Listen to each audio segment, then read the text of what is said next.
Bonjour à toutes et à tous. Eh bien, écoutez, je suis très heureuse ici de vous retrouver sur cette vidéo. Donc, on va parler du défi du Sagittaire, qui est la dernière étape de cette année 9. Donc, on a bien sûr ici de nombreuses choses que l'on va aborder. Et plus globalement, toute la trame, bien sûr, ici qui va aller autour de ce défi, va permettre de synthétiser en partie ici l'année. C'est un peu l'objectif aussi. On a visité de nombreux points ensemble. C'est le 9e défi ici si on repart du Bélier. Et en réalité, on a commencé un petit peu plus tôt. On a commencé en Verseau avec ces nouvelles trames. Donc on arrive quand même ici à un point de conclusion. De toute façon, c'est la maison 9, c'est sa fonction. C'est adresser une conclusion ici sur la partie physique.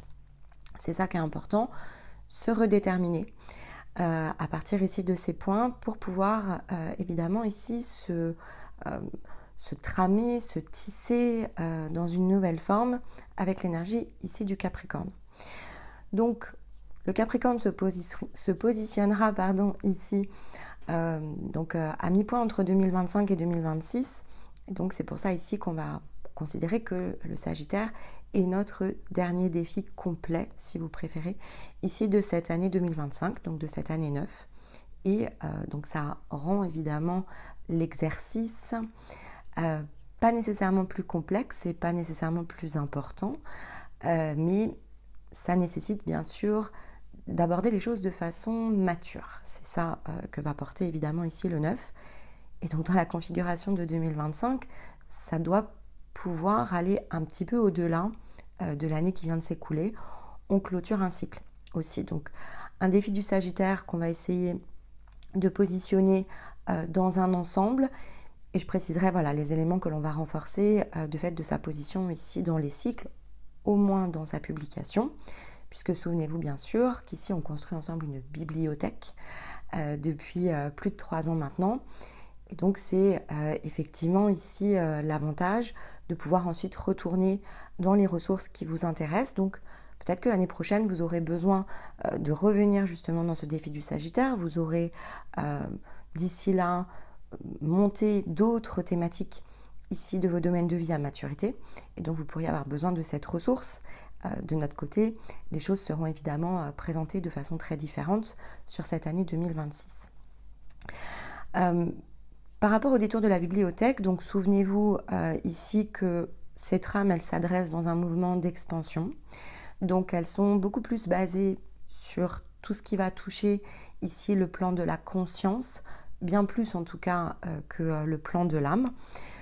Il y a forcément des ponts, c'est pas déconnecté si vous préférez, donc vous venez écouter, vous prenez vos notes, vous vous plongez bien sûr ici dans l'énergie au présent, mais si vous cherchez par rapport à vos situations de vie à vraiment aller plus profondément à résoudre quelque chose en particulier, c'est important de se placer par rapport à son propre cycle de développement. Donc il est évidemment différent. Si vous êtes par exemple sur les cycles de l'âme, je vais faire en introduction de ce défi un retour justement ici sur les points qui peuvent vous intéresser de façon plus précise. Et donc ce sera important d'aller rechercher les vidéos correspondantes. Et puis si effectivement vous êtes dans ce mouvement de la conscience, donc vous êtes en train de vous placer dans cette énergie d'expansion, et bien de fait ici, donc il y a plusieurs niveaux quand même dans l'expansion, et vous verrez comment les choses évidemment ici vous parlent. Considérez aussi que les défis s'adressent dans le sens des maisons. Donc on va parler du Sagittaire, mais on va aussi parler de la maison 9.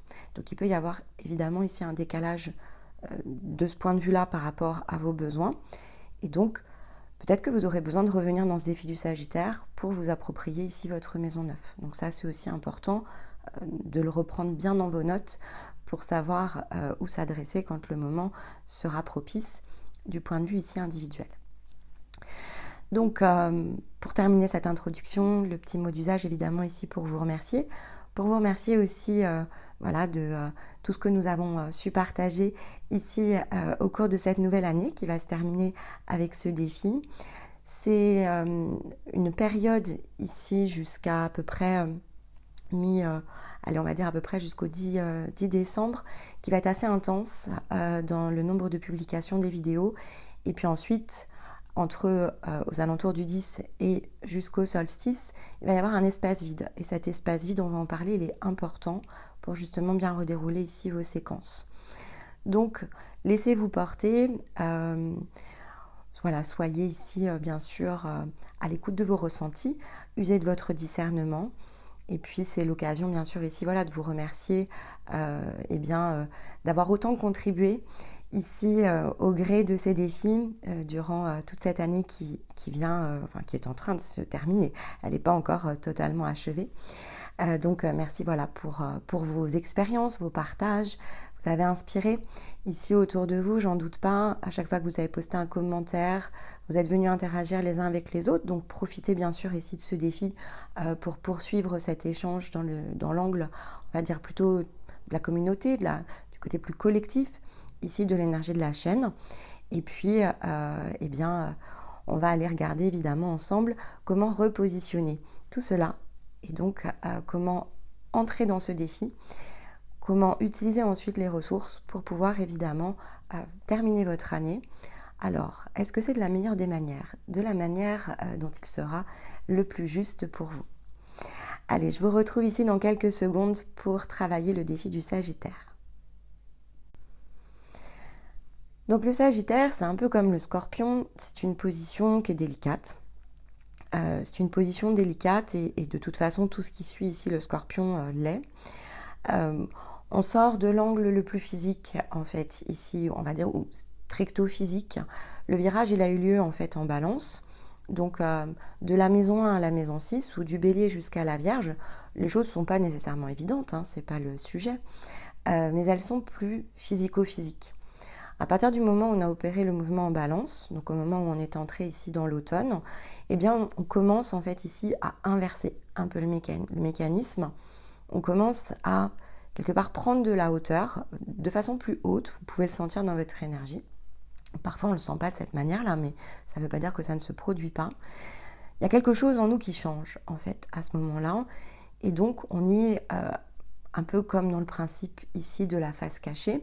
Il y a ce qui était visible, très visible, pour pas dire peut-être qui vous a sauté aux yeux, entre le Bélier et la Vierge. Et d'ailleurs, il y a des distorsions ici dans la Vierge que peut-être vous avez saisies, ou des comportements, puisqu'on a parlé de paradoxe. Et quelque chose de plus interrogatif et plus introspectif, probablement, qui s'est mis en place depuis la Balance. C'est pas si clair que ça, en fait. Et ça, il faut comprendre que c'est quelque chose qui est juste, en fait. Donc, s'il y a des interrogations, des doutes par rapport à ça, c'est pas une séquence que vous réalisez de façon incorrecte. C'est plutôt quelque chose d'assez logique. C'est de cette manière-là, en fait, ici que l'énergie circule.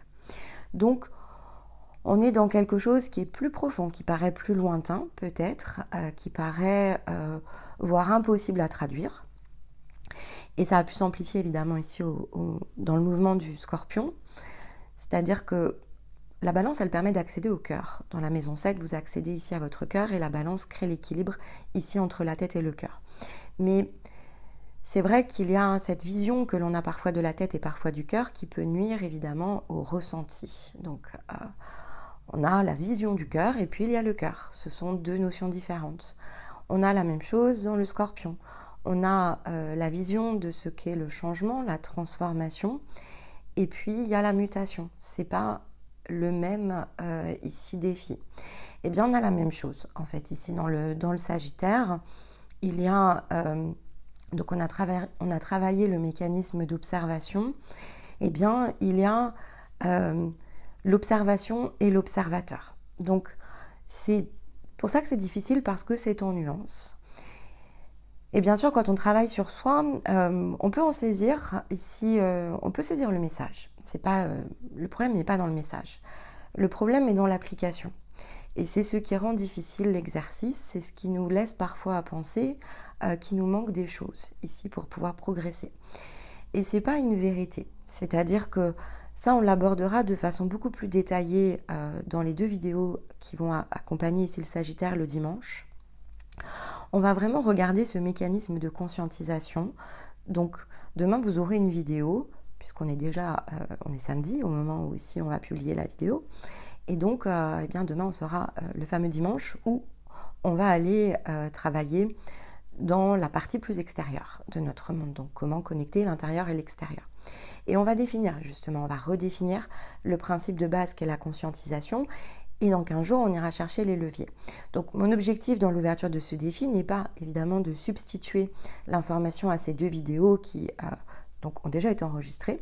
J'ai préféré faire celle-ci justement pour garder une séquence cohérente et ne pas finalement déborder sur l'enjeu de chaque contenu, si vous préférez. Ça me semblait plus facile de le faire parce que vous allez voir que c'est difficile en fait ici à distinguer et la limite est très mince en fait. Et donc je reviens sur ce qui m'a fait ici vous expliquer ce que vous allez pouvoir entendre sur les dimanches. C'est que cette idée de nuance, elle n'est pas simple à saisir. Elle n'est pas simple à saisir parce qu'au départ, et c'est ce que va ici conduire le défi du Sagittaire, c'est lié à notre division intérieure, donc une forme de dualité qui n'est pas le bien et le mal, c'est plus le bien et le mal, en tout cas plus dans cette version, cette première version. On travaillera bien sûr ici cette notion en conclusion parce que ça fera partie de ce qu'il nous faut tirer ici comme nouvel apprentissage ou comme nouveau point de vue si vous préférez. Mais donc on n'est plus dans cette version plus linéaire de simplement le bien et le mal. On sait que c'est beaucoup plus subtil que ça. C'est pas il y a le bien d'un côté, le mal de l'autre. Donc je ne vais pas m'étaler dessus. Vous êtes un public averti et vous savez que les choses ne sont pas aussi strictes, aussi clivantes au contraire, et que l'ensemble ici se confond parce que ça fait partie d'une même pièce. Mais on va avoir cette difficulté en Sagittaire de combiner une autre forme qui est la créature et le créateur, l'humain et le divin, les rêves et les désirs, le mental et l'émotionnel. Donc c'est quelque chose qui est plus en rapport ici à soi, enfin c'est toujours un rapport à soi, mais ici il y a une notion de faire émerger le rapport à soi d'une autre manière. Et c'est pour ça qu'on peut parler de celui qui observe et l'observateur de l'observateur. Donc le Sagittaire, il nous pousse à comprendre la différence entre les deux. On a une façon qui est naturelle en fait d'observer. L'observation, c'est quelque chose qui se pratique, qui s'apprend bien sûr. Observer les choses de façon élargie, observer les choses d'une manière moins restrictive que ce que l'on sait faire au départ. Donc vous avez su travailler à l'élargissement. Vous êtes devenu, en tout cas dans le cycle d'expansion, on est devenu un excellent observateur. On ne regarde plus les choses du point de vue de l'âme. On a appris à les regarder du point de vue de la conscience. Donc on a su se placer sur la montagne. Et ça c'est important parce que c'est une étape. Mais la montagne c'est la balance, c'est pas le Sagittaire. Donc ici il y a une subtilité dans l'énergie qui n'est pas simple bien sûr à saisir, mais qui fait que on doit pouvoir non plus simplement regarder les choses du point de vue de la montagne, mais regarder d'un autre point de vue, donc plus grand, plus élargi, le point de vue de celui qui est sur la montagne. Donc il y a vraiment quelque chose qui est à redéterminer ici autour de ça. On va rentrer dans le détail, ça va venir vous aider je crois, parce que là en première lecture vous allez me dire oh là là, là c'est un sacré défi. Alors oui c'est un sacré défi, mais c'est ce que l'on entend aussi par altération. Donc c'est pour ça qu'on continue bien sûr ici ce travail sur l'altération, parce qu'il démarre en fait ici par une prise de conscience, enfin, ou en tout cas il démarre par un bouleversement lorsque l'on est en Scorpion, et justement dans un changement du point de vue ici d'observation quand on passe en Sagittaire. Ce qui permet ensuite, et c'est très logique, quand on l'explique bien sûr ça semble logique, c'est ce qui va nous permettre de tisser différemment lorsque l'on sera en Capricorne. C'est ce qui nous permettra de nous affranchir lorsque nous serons en Verseau, et c'est ce qui nous permettra ici de devenir mature lorsque nous serons en Poisson. Donc comprenez que c'est bien sûr la séquence qui se poursuit, c'est important puisque ça permettra de réadresser ici le point de vue physique de façon complètement nouvelle. C'est la nouvelle version de la personne qui est plus avertie, plus alerte en fait, parce qu'elle a altéré ici complètement son point de vue, elle a muté.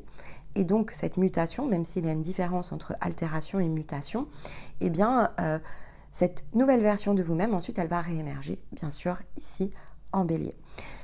Donc sur la séquence des cycles, ça se fait de façon ici cyclique, bien sûr.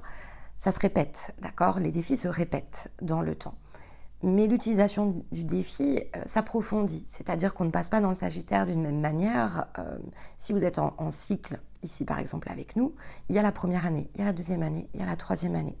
Et puis la quatrième année, en fait, en général, ça change complètement de sens. C'est là où on altère le plus, en fait. Parce que derrière, eh bien, on fait bouger complètement ici nos potentiels. Si on prend la série des tarots, c'est très classique, en fait. Nouveau potentiel, c'est un as, quelque chose de neuf, quelque chose qui émerge, c'est vraiment la représentation de l'éveil. Puis on unit et on réunit quelque chose. Donc si vous faites le parallèle avec les cycles, parce que vous êtes en parcours avec nous, vous allez comprendre en fait. Deuxième année, c'est le 2, ici, quelle que soit ensuite la série, que ce soit des bâtons, des épées, peu importe. Hein. On crée ici un assemblage, il y a quelque chose qui se rassemble, qui se réassemble. Puis, effectivement, l'assemblage devient plus minutieux, ici, avec le 3. Il y a quelque chose qui change. Si on prend les deniers, c'est l'horloger. Donc, il y a quelque chose qui relève, évidemment, de ce qui a été engagé grâce à l'as et qui prend un sens différent avec le 3. Et puis, en année 4, souvenez-vous que le 4, on a toujours ce sentiment qu'il nous manque quelque chose. Il nous manque quelque chose est incomplet, on est focus sur quelque chose. C'est pour ça qu'il faut altérer ici notre point de vue. Altérer notre point de vue parce qu'en fait, on peut prendre ici l'exemple du 4 de coupe. En fait, on est concentré sur une coupe. On a complètement oublié qu'on était allé chercher les 3. Donc, elles ne sont pas ici uniques et ce n'est pas juste celles que l'on regarde. C'est les 4 coupes ici qu'il faut que l'on puisse voir et pas simplement une seule. Et puis ensuite, on a le 5. Et le 5, effectivement, eh bien, on est sorti de tout ça. Pourquoi on sort de tout ça? Bien parce qu'on a justement altéré et donc là on est prêt à muter. Alors le 5 c'est une position d'équilibre. On peut évidemment toujours revenir en arrière ou on peut complètement ici quitter une autre façon de faire. Le 6 amènera le passage, c'est une traversée. Le 7 change complètement ici notre notion de potentiel. Le 8 nous fait complètement sortir ici de ce qui ne nous correspond pas. Le 8 permet de distinguer ce qui finalement n'est pas ce que nous pensions ici, ce dont nous pensions en tout cas avoir besoin ou disposer, peu importe. Le 9 conduit ici une position plus mature, on sait qu'il y a quelque chose à aller chercher, on sait qu'il y a un 10, une position, un aboutissement, un accomplissement, une place à trouver. Puis on a un 10, la série est terminée et ensuite on peut l'incarner, puisqu'après on passe dans les personnages. C'est le même principe. Donc c'est évidemment très symbolique, mais c'est le même mode de fonctionnement. C'est le mode de fonctionnement ici des cycles, c'est le mode de fonctionnement de l'énergie. Et donc, tout pointe toujours dans la même direction, même si l'information, elle semble structurée différemment. Il y a différents outils qui renvoient toujours aux mêmes notions. Alors, hasard ou effectivement sens caché, ni l'un ni l'autre en fait. Ce sont simplement des ressources, ce sont simplement des outils. On pourrait se dire tout est dissimulé à celui qui sait s'initier. Oui, si on est mystique, si on est fan ici de cette partie-là, si on aime aussi le côté un peu science-fiction, on peut tout à fait le voir de cette manière-là. C'est quelque chose qui pose évidemment absolument aucun problème. On va en discuter ici le dimanche, la croyance est nécessaire, c'est-à-dire que ça fait partie de nous et on ne doit pas rejeter ici tout système de croyance. Par contre, on doit savoir pourquoi on adresse cette croyance plutôt qu'une autre. Quelle est la valeur pour nous et est-ce qu'elle est neutre en fait? Donc le système de croyance n'est ni positif ni négatif si on choisit quelque chose qui nous permet d'être dans la neutralité. Tout comme la déduction et la logique, puisque là on vient de le faire pour aussi ramener une forme de logique, donc le fameux hasard n'existe pas. Tout est ici logique en réalité. Oui, si effectivement ça ne nous place pas dans la certitude, donc dans quelque chose ici qui nous immobilise, ou qui nous laisserait à penser qu'on n'a plus de responsabilité autour de ça. Donc le hasard n'existe pas, certes, mais la chance ça se provoque. Les actions, elles doivent être ici engagées. Donc c'est ce que vient conduire ici la position du Sagittaire. Son défi, il est là pour nous redéterminer, nous redéfinir, redéfinir nos certitudes, redéfinir nos croyances, redéfinir nos perceptions, redéfinir notre conception de nous-mêmes. Et donc, c'est l'observateur qui a généré ici tout un cycle, un circuit, qui a donc su mettre en place ce qui permet de conduire un résultat. Mais on a un observateur qui va devoir regarder ici l'observateur qui a de fait ici agi d'un point de vue concret ou qui, au contraire, s'est refusé à agir dans certaines zones pour redonner évidemment ici une vision d'ensemble. Alors du point de vue de l'âme, c'est une prise de conscience bien sûr que conduit ici ce soleil. C'est donc plutôt une position d'observation. Il y a de la prise de conscience autour de choses que l'on n'avait pas forcément vues du point de vue de la montagne qui émergent, c'est la fonction du soleil. Est-ce que on est capable d'être l'observateur de l'observateur sur un premier défi, la première fois que l'on passe dedans? Non, en fait. Par contre, on saisira toujours une pièce du puzzle. Donc, c'est comme le scorpion. En fait, c'est la version complète ou la version cyclique. Il faut regarder où est-ce que l'on en est autour de ça. Il y a la dernière fois que l'on va passer ici dans ce défi où on va vraiment pouvoir terminer cette altération pour ensuite se recréer. Et puis, dans l'intervalle, eh bien, on va saisir des pièces, des morceaux. Il n'y a pas de bon ou de mauvais dedans, c'est simplement que de toute façon, si on n'a pas ramassé les morceaux, on n'atterrit pas en position finale avec un claquement de doigts. C'est le produit quand même ici d'effort. Pourquoi ? Eh bien parce qu'au passage, on a étendu nos connaissances, on a élargi nos points de vue, on a changé notre appréciation de nous-mêmes, du monde, on est allé ouvrir son cœur, donc il s'est passé plein d'événements.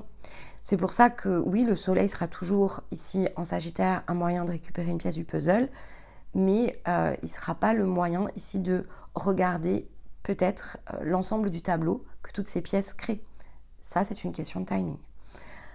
La lune, elle est donc nouvelle lune, elle est celle qui nous permet d'intégrer une nouvelle version de nous-mêmes. Donc il y a une puissante énergie d'intégration.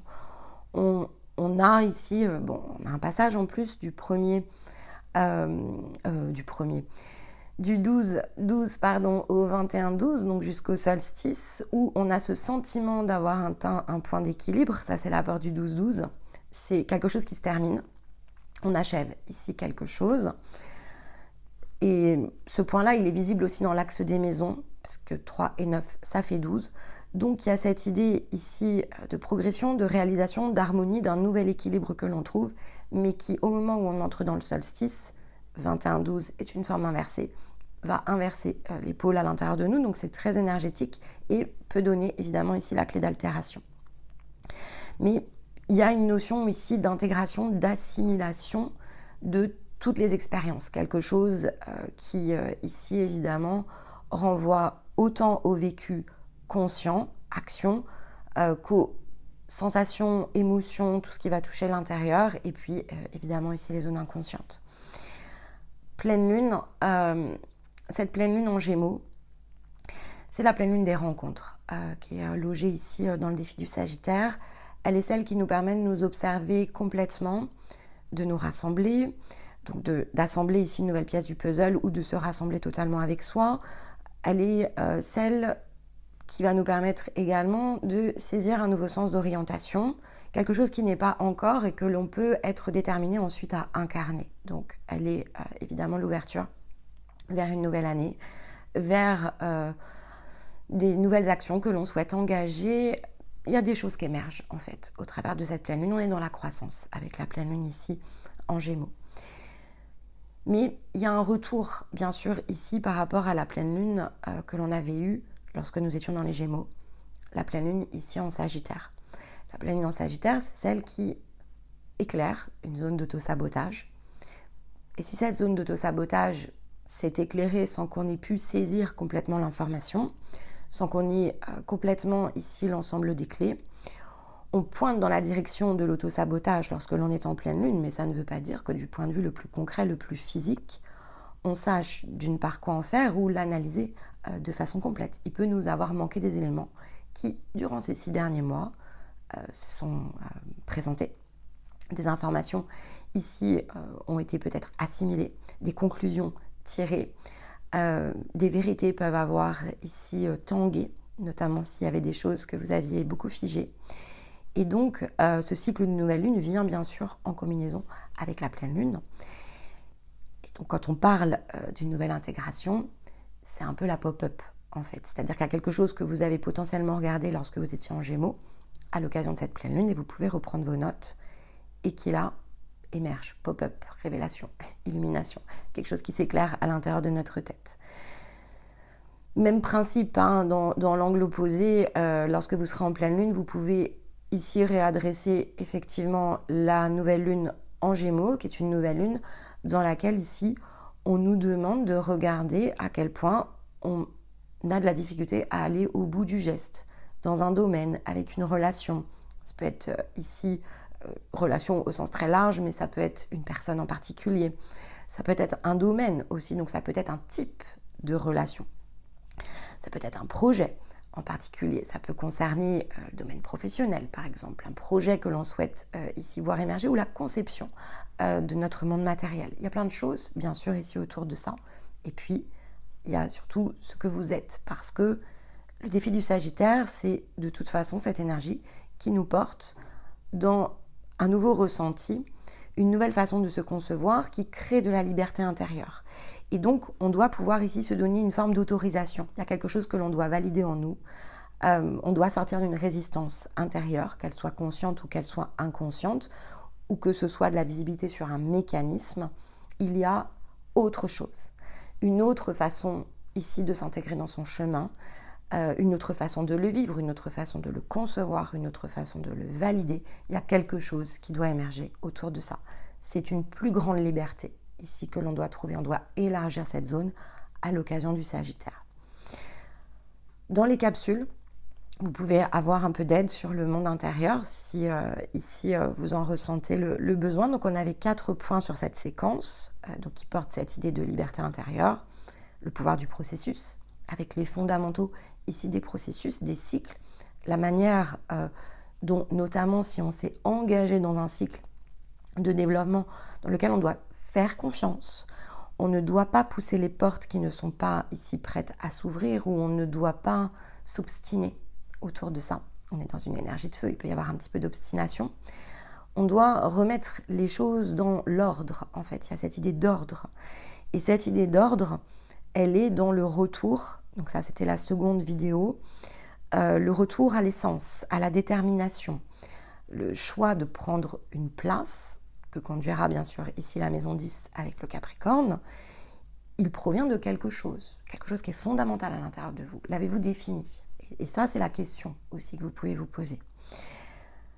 Ensuite, on a une vidéo dans laquelle on a beaucoup travaillé l'angle de la connaissance avec la singularité et le principe de l'unique. Donc, comment justement ici embrasser sa singularité. Cette idée de retour à l'essence était présente dans cette vidéo et c'est ce qui normalement nous détache sans nous dissocier de la partie la plus collective. Mais il y a beaucoup de choses d'un point de vue collectif qui nous retiennent sans que l'on en ait conscience. Il y a tout un mécanisme, il y a de l'interaction et c'est pas si simple de se détacher. Et donc on a ce dernier point de la séquence qui est le fait de réévaluer évidemment la réalité par le prisme de notre singularité et non plus par le prisme des croyances ou des certitudes, mais par le prisme de l'ensemble ici de ce qui nous compose et donc ce qui est notre version de l'unique à un instant T. On est toujours dans cette version de l'unique à un instant T. Elle progresse, vous progresserez toujours en fait, la question n'est pas là. Mais effectivement, à chaque fois qu'on passe cette porte et avant le solstice, on se réévalue. On peut le faire inconsciemment ou on peut le faire effectivement ici consciemment. Donc, observer l'observateur, conscientiser. À quoi ça revient? Ça revient à s'affranchir totalement des projections. Et c'est pour ça que c'est pas si simple que ça, puisque les projections, elles sont multiples. La réalité est relative. Adressons-nous toujours notre regard avec la conscience de cette projection potentielle. Ce que l'on rayonne aussi, c'est une forme de projection. Donc il y a toujours une partie qui est inconsciente. On ne voit pas notre énergie. Donc on ne sait pas toujours ce que l'on projette. On n'est pas toujours pleinement aux commandes à chaque seconde, ou même moins que ça, hein. Donc, notre observation, effectivement, elle doit permettre de comprendre nos mouvements. Mais regardez ici, donc observer l'observateur, c'est ok, regarder la façon d'agir et la façon de se comporter, c'est observer ici notre ressenti, mais c'est regarder aussi le mouvement d'ensemble. C'est-à-dire que lorsque l'on est dans notre processus d'altération, et si on regarde un ensemble, c'est-à-dire le mouvement dans un ensemble qui circule de l'intérieur vers l'extérieur, eh bien, on va se rendre compte qu'il y a certaines zones dans lesquelles on reste immobile. Parce qu'on va chercher à déterminer nos directions à partir de l'analyse de l'expérience. Est-ce que dans cette vie, nous sommes totalement pleinement conscients de l'expérience dans son ensemble? Est-ce qu'on a accès à l'ensemble de nos mémoires? Ici, attention, je ne parle pas de mémoire de l'âme, ça c'est encore un autre sujet. Je parle de mémoire, y compris dans cette vie-là. Est-ce que vous vous souvenez de chaque journée, de chaque minute que vous avez ici passée sur cette terre? Vous allez comprendre que la réponse, c'est impossible, bien sûr. La mémoire, elle est tout aussi relative que le reste. Elle fonctionne en plus par système de projection. Donc, quand on cherche et que l'on fouille dans notre mémoire, eh bien, on va chercher des associations. Et donc, on va passer à côté d'autres. On ne va pas se souvenir ici de tout à 100%. Ce serait, en termes d'énergie, ce serait compliqué quand même. Alors, on peut avoir une excellente mémoire, donc on peut avoir une mémoire plus facilement accessible que d'autres, mais après, il faut garder aussi en tête que cette mémoire, elle est quand même altérée. On ne se souvient pas de tout parfaitement. Il y a toujours une zone entre ce que on imagine, et c'est inconscient, qu'il s'est produit. Il y a ce qu'il s'est réellement produit. Ensuite, il y a les projections, c'est-à-dire il y avait d'autres personnes impliquées. Et donc, par phénomène ici de projection sur une même situation, personne n'aurait le même narratif. Et puis, souvenez-vous d'un point important, parce que ça, c'est aussi important. Quand il s'est passé quelque chose, par exemple, quelque chose où vous êtes interrogé, interviewé à partir de cette chose, eh bien, même si vous vous attachez à avoir un même récit, vous ne direz jamais strictement la même chose, à moins de l'avoir inventé. C'est-à-dire à moins d'avoir construit un narratif en conscience, sachant très bien ce que vous souhaitiez porter comme information. Qu'est-ce que vous souhaitiez ici dire? Mais si vous êtes dans une narration spontanée, qui n'est donc ni calculée ni écrite, vous n'allez jamais raconter la même chose. L'information de base, elle sera peut-être identique, mais tout ce qui va aller autour ne l'est pas. C'est la même chose de fait quand vous utilisez vos mémoires. Et donc, eh bien, dans cette position effectivement de conscientisation, il faut inclure aussi ce paramètre. Ça ne peut pas être le reflet de l'exacte réalité. C'est forcément une zone que l'on réinterprète, et donc ce qui compte, ce n'est pas le détail, ce qui compte, c'est l'information. Et donc, l'observateur va essayer d'être le plus dans le détail possible, mais l'observateur de l'observateur, il doit regarder le mouvement, il doit regarder ce que cela génère. Il peut ici apprécier le mouvement aussi autour de la causalité. Il peut comprendre que la séquence, en fait, elle ne commence pas là, qu'elle commence de façon évidemment ici beaucoup plus large. Et ça, c'est important parce que ici, vous allez pouvoir commencer à toucher du doigt la différence entre créer et se créer. Ou si vous préférez, entre créer, voire recréer, et se réinventer. Ces deux termes ne sont pas en contradiction à partir du moment où on prend conscience que ce n'est que deux positions différentes. L'observateur qui est observé par l'observateur. Quand je crée, je suis l'observateur. Quand j'invente, je suis l'observateur de l'observateur. C'est pas la même posture en fait, et c'est pas le même mouvement. Donc il y a une différence, c'est pas en contradiction, mais c'est dans une subtilité qui est exactement celle que l'on a commencé à engager quand on a pris le tournant de la balance. Et donc, on a cette même différence entre altérer et muter, ou muer et muter, entre bouger quelque chose ici et complètement le renouveler. Donc c'est dans la même veine, si vous préférez, de cette subtilité. Donc ce n'est pas une contradiction, ce n'est pas quelque chose qu'il faut concilier, c'est plutôt quelque chose qu'il faut saisir. Et il faut pouvoir être comme à deux endroits à la fois. J'observe le mouvement, mais en même temps, je suis la personne dont est issu ici ce mouvement. Donc je me replace bien ici dans ma responsabilité de mouvement et je regarde ce que ça donne. Donc je regarde ce que j'ai créé, je regarde possiblement ce que j'ai recréé, principe de causalité, ou au-delà du principe de causalité, c'est tout simplement parce que comme je détermine dans cette position d'observateur ma direction à partir de l'analyse de mes expériences, je fais avec ce que j'ai. Je ne fais pas quelque chose de neuf en fait, je reprends les ingrédients qui étaient présents. C'est globalement comme ça que ça fonctionne. Mais si je suis observateur de l'observateur, alors là je peux être l'inventeur. Et ça, c'est pas évidemment la même manière d'approcher la vie. Donc les attributs du Sagittaire, ils sont très subtils. Bien sûr, lorsque l'on comprend ça, puisque les attributs sont la créativité, l'orientation et la détermination, eh bien on comprend que la créativité, qui est une forme dérivée et donc diminuée de la création, elle est le moyen d'expression. Elle n'est pas l'expression, elle est le moyen ici d'exprimer. La création est le moyen d'exprimer la vie. La créativité, selon ce que vous allez ici choisir, c'est le moyen d'expression de votre être. Donc les formes, elles sont certes multiples, donc ici toutes les possibilités sont ouvertes, mais c'est le support. Donc c'est ouvert, certes, mais c'est quand même déterminé par le support. Donc ici, ce que vous voulez faire est quand même déterminé par votre humain, si vous préférez. Et donc, il n'y a pas forcément ici de possibilité d'invention. C'est-à-dire que s'il n'y a pas la capacité physique, par exemple, vous n'allez pas pouvoir aller au-delà d'une certaine capacité physique. Ok ? Donc ça, c'est d'un point de vue purement matière. Ça, déjà, c'est important. Et donc, vous pouvez rêver d'être une licorne, mais ici, vous êtes un humain. Donc ça, il faudra considérer quand même le support dans l'équation. Vous pouvez rêver, je ne sais pas, d'être mannequin, par exemple. Maintenant, selon effectivement ici les standards, les codes de cette époque, eh bien peut-être que votre physiologie ne va pas vous le permettre. Peut-être que vous auriez pu être mannequin, mais dans une autre époque, ou peut-être que ce sera dans le futur. Mais vous allez devoir composer avec quelque chose. Et en fait, vous allez devoir composer avec votre physiologie, ici. Donc, oui, certes, j'adorerais voler, mais c'est pas possible. Je peux voler en inventant un support qui me permet de voler en tant qu'être humain, mais par contre, en tant qu'être par moi-même voler, eh bien, je n'ai pas d'aile, en fait. Donc, ça ne fonctionne pas. Je suis un être humain.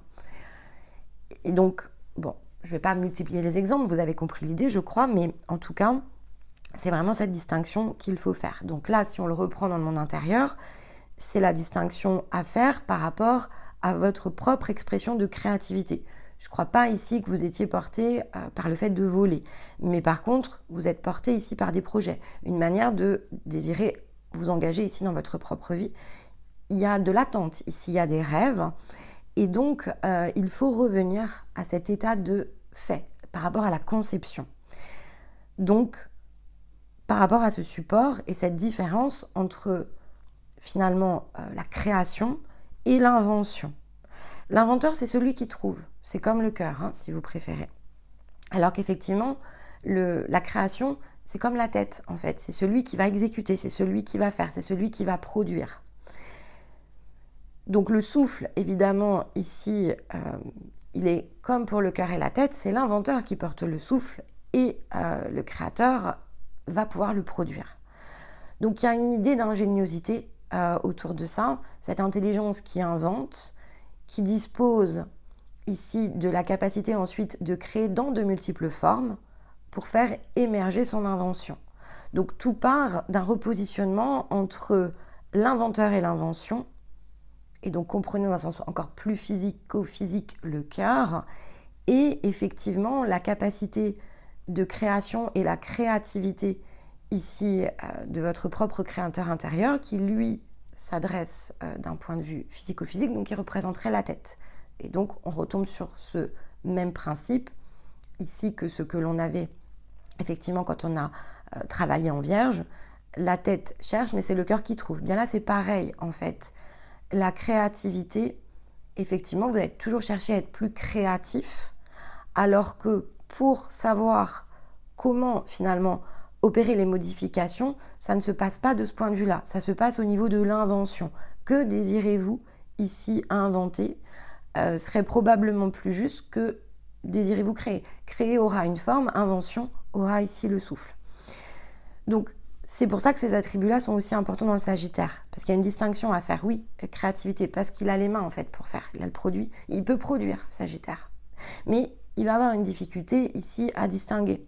C'est pour ça qu'il peut faire dans de multiples domaines et être insatisfait parce que si vous avez notamment une position solaire en Sagittaire, eh bien vous ne distinguez pas justement la différence entre créativité et invention.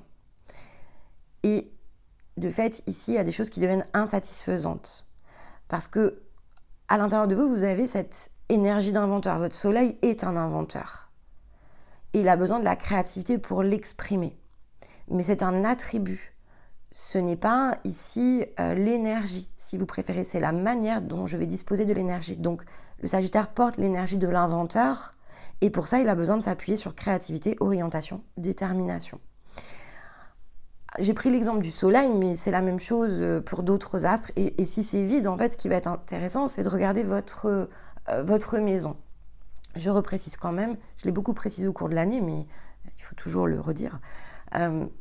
Si vous avez plus d'une maison à l'intérieur de votre Sagittaire, parce que ici, on n'a pas encore travaillé cet angle-là ensemble, donc on n'a pas redistribué à part égale, eh bien, il y a des contre-courants. Donc, vous êtes un peu le cul entre deux chaises et c'est normal, en fait. Donc, c'est pas illogique. Et c'est que c'est pas le moment, peut-être, d'adresser tout simplement ce défi dans l'angle de la maison. Vous pouvez travailler le Sagittaire, mais attention, ne tirez pas de conclusion par rapport à la maison, parce que là, vous auriez des constats qui, probablement, seraient, justement, altérés par une interprétation erronée. Donc ça, c'est important. Ne vous suraltérez pas dans des zones où vous allez tirer des conclusions, tirer de fait ensuite des certitudes et donc figer quelque chose à l'intérieur de vous. Donc cette ingéniosité, elle est très importante et donc évidemment, elle est celle ensuite qui va permettre de saisir la créativité et ensuite, elle va être celle qui va permettre effectivement d'adresser la production. Ça part de la créativité et ensuite on a besoin de déterminer et d'orienter. Déterminer, c'est fixer, borner les limites. On délimite un périmètre avec déterminer. On donne un cadre. Et c'est important de donner un cadre parce que les possibilités, elles sont infinies. Votre créativité le sera tout autant, donc vous pourrez produire tout ce que vous voulez. Mais il faudra déterminer quoi, parce que sinon, vous n'allez rien produire. Et orienter. Orienter, c'est un terme qui est beaucoup plus subtil que ne l'est déterminer. Il vient au départ de oriri. On en a déjà parlé, donc ça signifie se lever. Oriri, c'est un terme qui a trait à la construction. Donc, on l'utilisait en Antiquité par rapport à la construction, mais la construction de quelque chose de spécifique. C'était des édifices dits religieux, des lieux de culte, en fait. Donc, c'est très grosses structures qui ont un sens, donc pour lequel une fonction avait été déterminée, précisée. Donc, Oriri travaille ici avec déterminé parce qu'il faut du sens. Donc, symboliquement, il faut choisir ce que l'on souhaite honorer. Donc là, en l'occurrence, si on reprend les mots de base, on l'utilisait pour la partie culte, quelle que soit la religion.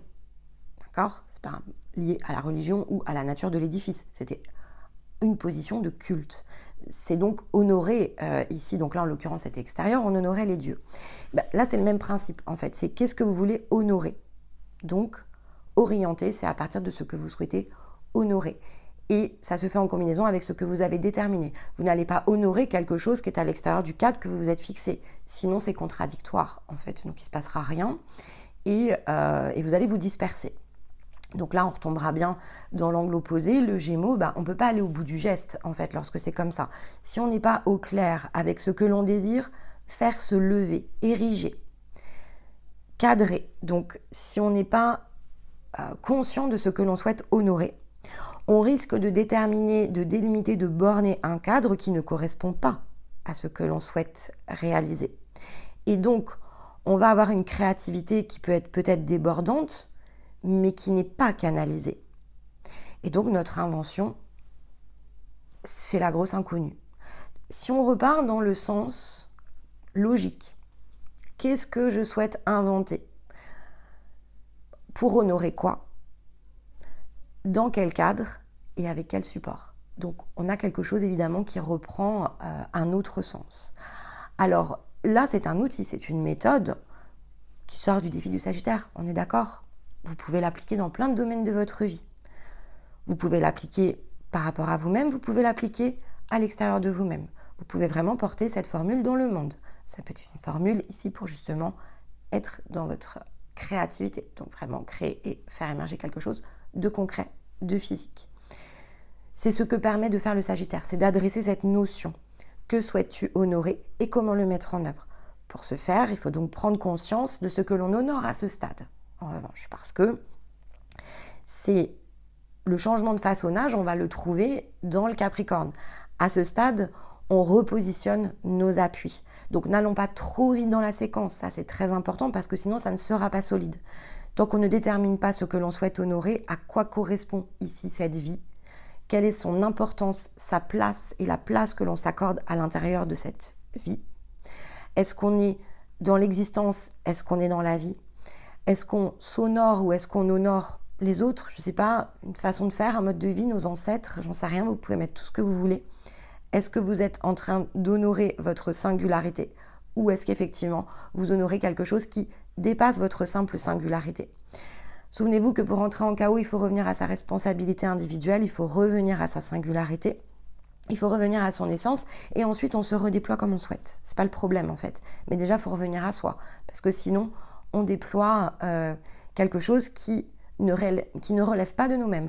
Donc on n'est plus aux commandes, on n'est pas le créateur ici de notre existence et on n'est pas l'inventeur de notre vie. Elle est là la différence.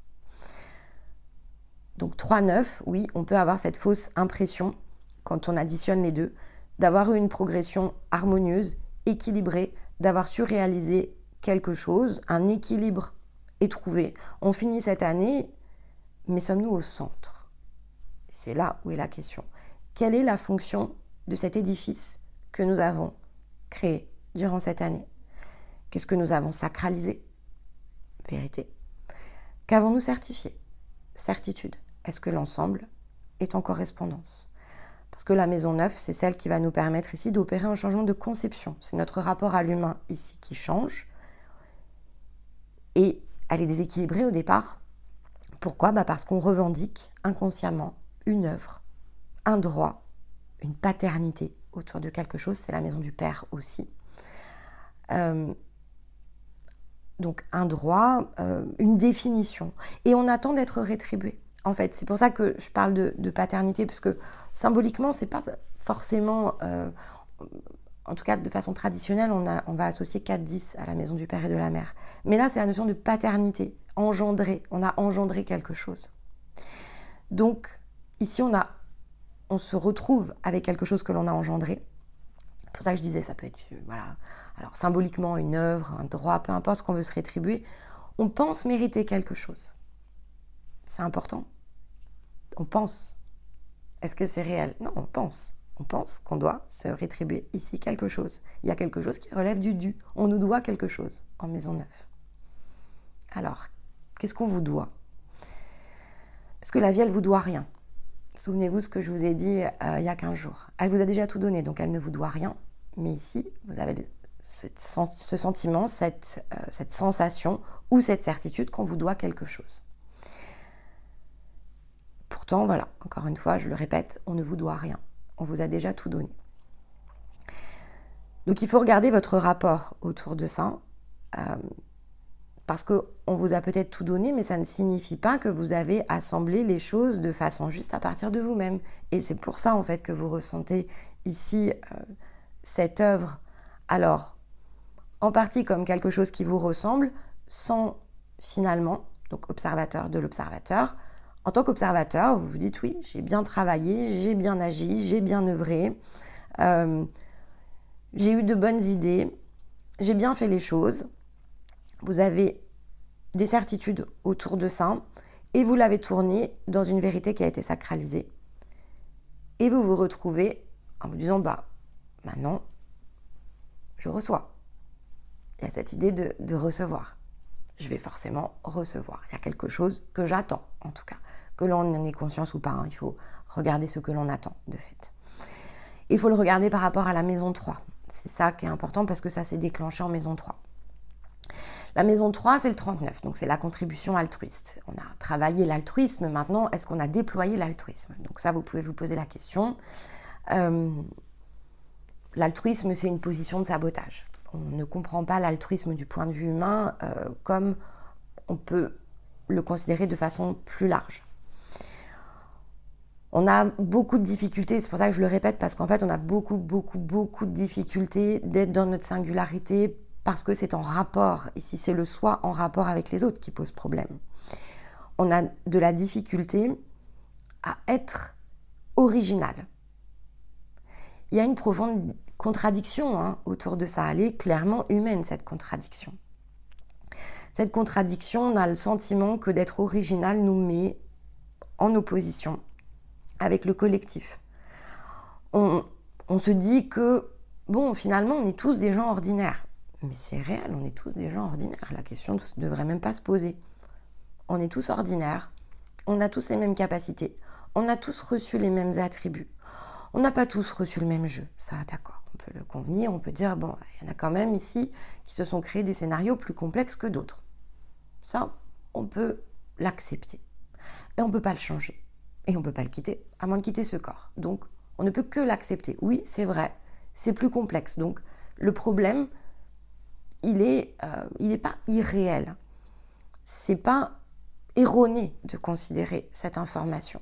C'est pas erroné de se dire que certains vont avoir ici un plan de développement par rapport à eux-mêmes, le rapport à soi peut être facilité. Et le rapport à la création ou à l'invention de la vie de chacun, elle n'a pas le même niveau de difficulté. Je ne peux pas vous dire le contraire. Mais la seule chose, dans ce cas-là, qu'on peut altérer ici, c'est que dans l'angle de la personne qui le vit, c'est pas si simple que ça. C'est-à-dire que oui, en fait, si on mettait tous nos trames les unes à côté des autres, mais il y a des choses où je vais dire si j'avais eu cette trame-là, je peux te dire que je l'aurais fait en 2 coups de cuillère à peau. Parce que là, franchement, moi, je me sentais hyper raccord. Alors que la personne qui l'a vécu, elle va me dire, non mais attends, moi j'ai mis 30 ans, donc non, c'était pas facile en fait. Oui, en fait, parce que c'est par rapport au rapport à soi.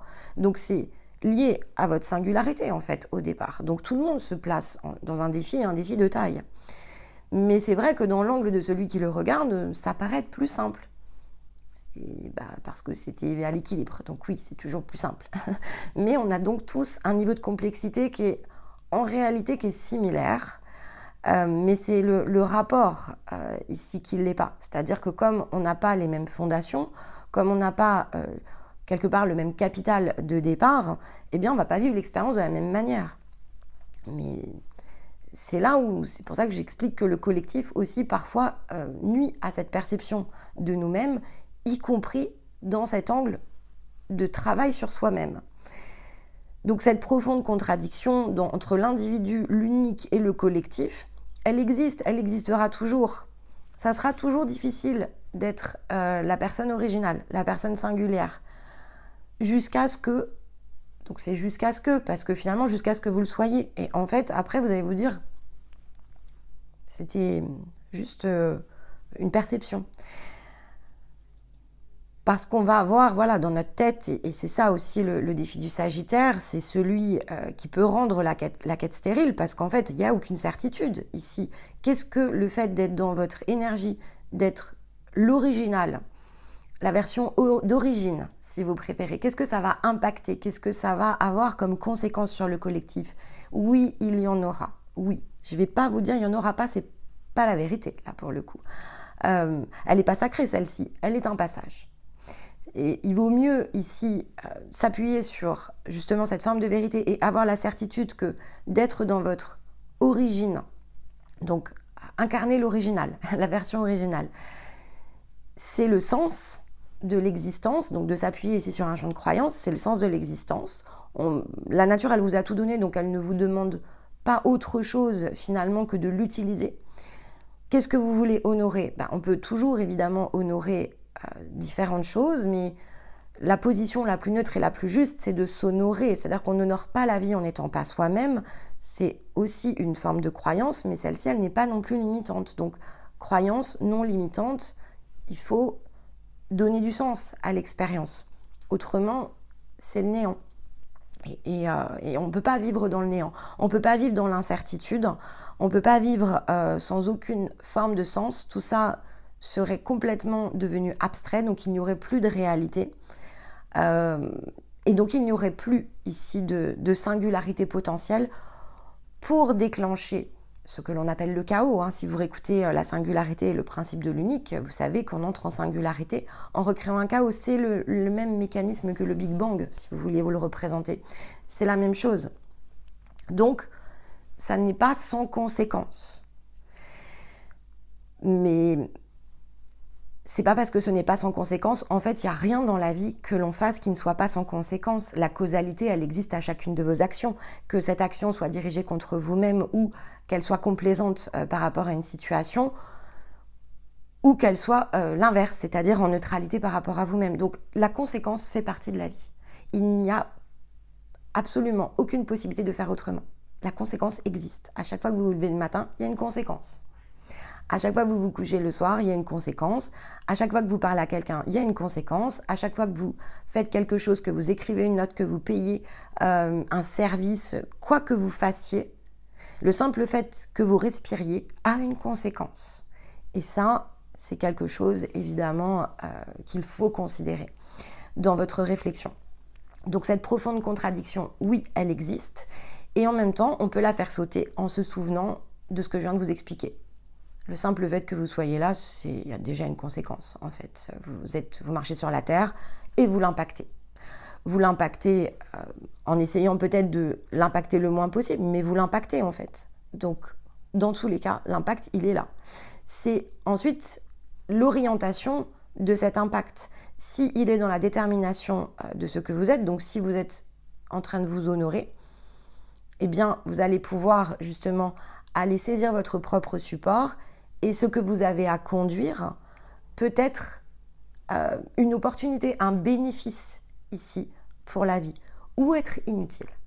Et ça, je pense que voilà, il y a cette question-là à se poser dans le Sagittaire. C'est-à-dire que posez-vous la question de votre utilité lorsque vous faites quelque chose qui n'est pas de votre, qui n'est pas lié justement ici à votre nature.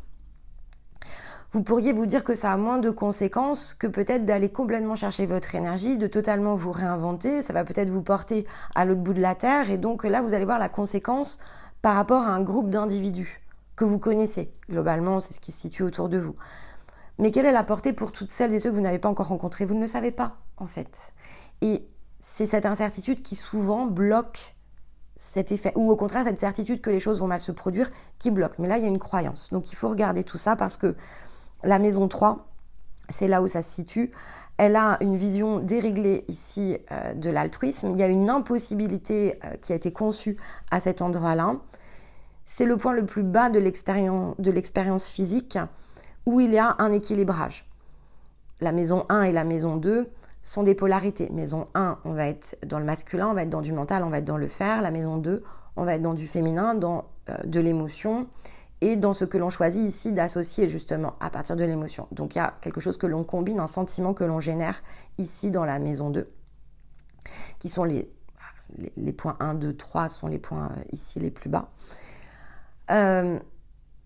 Donc c'est globalement pas mal de choses qui sont alimentées vraiment dans le sens premier. Et donc dans la maison 3, on combine le sens premier. On confirme quelque chose, on confirme une association que l'on crée entre le 1 et le 2, puisque ça donne un 3.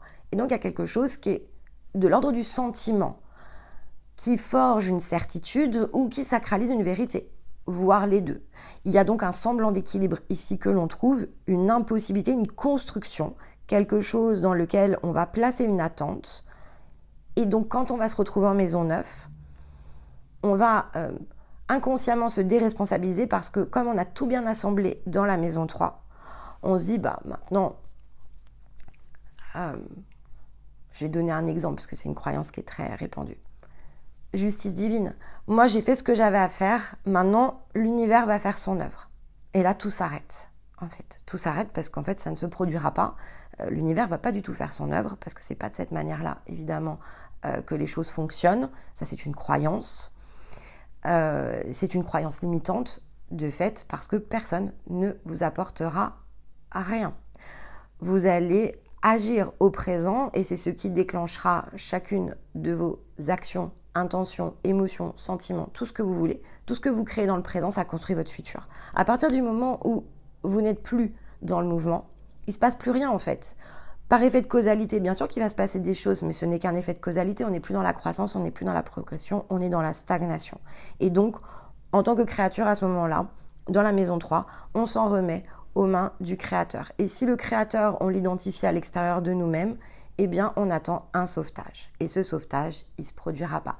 Des événements vont se produire et par attente ici de ce sauvetage, on va identifier ce point-là comme une corde, une sortie, une synchronicité. Donc, on va se forger une croyance toujours plus profonde ici que les choses sont en train de s'auto-réparer. Il n'y a rien qui s'auto-répare, en fait. Et d'ailleurs, vous n'êtes même pas là pour réparer quoi que ce soit. Vous êtes là pour créer. En fait, c'est pas de la réparation, c'est de la création. Réparation et création, c'est quand même deux choses différentes.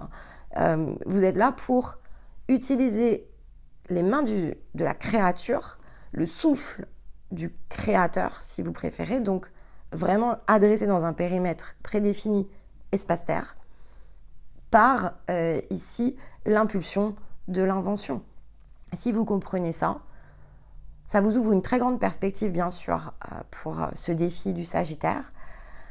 Ça rend les choses, ça les altère, je crois, mais ça, vous saurez me le dire dans les commentaires. C'est difficile, effectivement, ici à saisir, et c'est pour ça qu'il y a vraiment une maturité quand on est dans le phénomène d'expansion. Vous comprenez quand même là maintenant la différence pour tous ceux qui êtes et pour tous ceux qui écoutez. Vous voyez bien qu'il y a une très grande différence de l'âme à la conscience.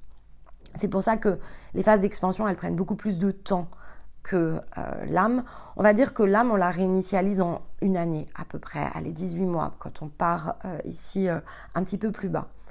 Mais refaites le calcul, je vous ai dit qu'on est complètement ensuite baigné à partir du 5, ça y est, on termine la traversée, donc vous comprenez que c'est plus long en fait. Simplement, vous êtes outillé, donc ça navigue à l'extérieur de ce que l'on peut ici pousser à l'intérieur de vous. Mais réinventer complètement ici sa vie, bien sûr que ça prend plusieurs années. Et c'est logique. Et après, vous aurez tout le temps de votre vie restante. Vous verrez que vous allez bouger les lignes. Vous n'allez pas rester ici stagnant. Ce n'est pas parce que vous inventez quelque chose que vous n'allez pas l'inventer. Vous verrez par cycle. Vous avez ce besoin de bouger les lignes qui sera très présent à l'intérieur de vous. Vous aurez ce besoin de réinvention. Et ça, c'est important parce qu'effectivement, eh bien, c'est une question de manière d'adresser ici les processus. Donc, il faut faire confiance au processus. Et quand je dis au processus, c'est dans votre processus. Les outils, les balises, elles sont présentes. Bien sûr, je ne dis pas qu'elles ne sont pas utiles. Je pense que ça vous aurait pris probablement des années par rapport à tout ce que vous avez travaillé ces derniers temps avec nous pour arriver, bien sûr, ici à ces conclusions.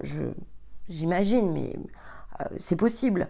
Mais peut-être pas dans son entièreté, parce que ça va vous prendre maintenant un certain temps pour revisiter les choses dans un ensemble. Donc c'est sûr que quand la transmission a eu lieu, eh bien ça raccourcit le temps, parce qu'il y a tout ce temps ensuite pour se réapproprier la transmission, la maîtriser, l'adapter et l'utiliser. Donc oui, bien sûr.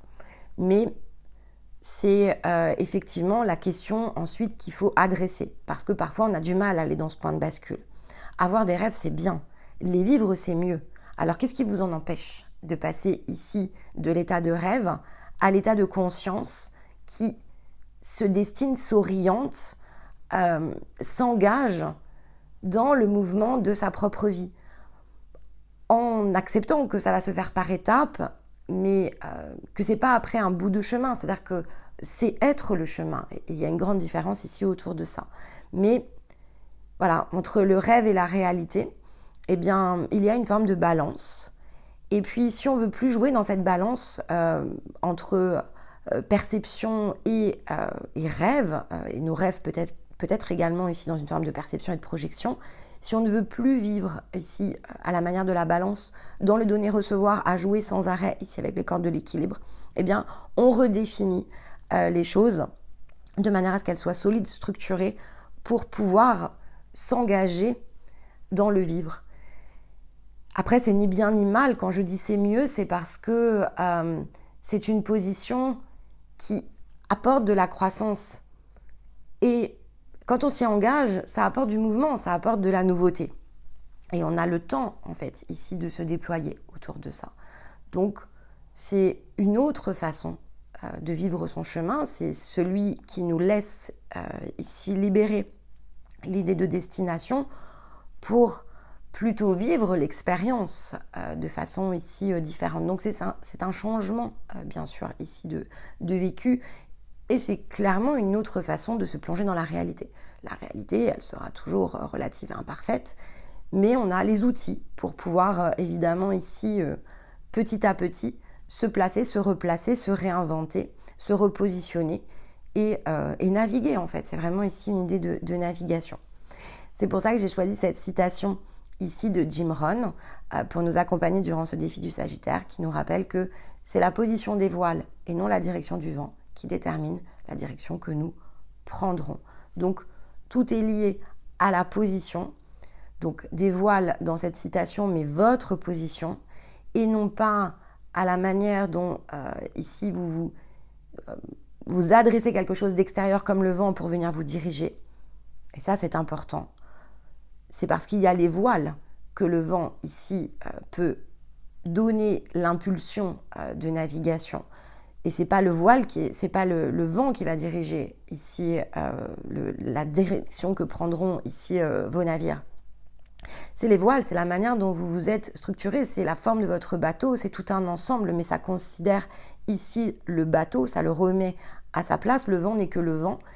Et effectivement, il peut nous pousser ici dans le dos, il peut complètement nous traverser. Si on n'a pas le voilier, on ne bouge pas en fait. Si effectivement on n'a pas un voilier qui est équipé pour aller en pleine mer, on va rester au port, c'est l'endroit le plus sûr. Donc il ne se passera pas grand-chose ici dans nos vies. Et donc pour déterminer évidemment ici la direction que l'on prendra, eh bien il faut se replacer, se repositionner. Et donc observer l'observateur, c'est globalement de cette manière-là, en tout cas, que je choisis de vous orienter dans l'ouverture de ce défi. On fera évidemment ici la conclusion juste avant le solstice. Entre les deux, on va donc avoir beaucoup ici de ressources, et notamment celles du dimanche, qui vont aller venir approfondir cette idée, certitude et croyance. Ça va vraiment être au cœur ici du processus. Donc rassurez-vous, vous aurez les appuis ici de transmission. On fera bien sûr ici un point ensemble à la pleine lune. Comme vous l'avez entendu, elle est importante, cette pleine lune, parce que ici, on doit pouvoir s'en remettre à nos propres mains.